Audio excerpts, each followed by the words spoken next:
I love the harvest. I love working by myself and with friends to harvest cannabis, to hang cannabis, to dry cannabis, to trim cannabis.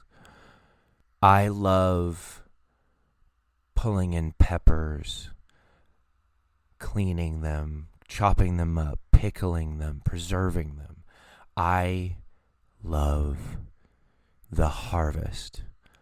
It's one of the few times of year where I get a little bit spiritual and start thinking about how, since humans took up agriculture, we have been communally and by ourselves harvesting our gardens, harvesting our crops.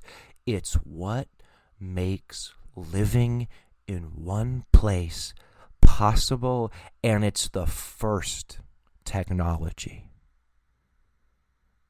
How cool is agriculture? And it is the 15th of September, friends. And it is the start of that special time of year where all our work comes to fruition and we pay for all our mistakes. It is time to reap what you have sown. Happy harvest season, friends. May this season's harvest echo across time.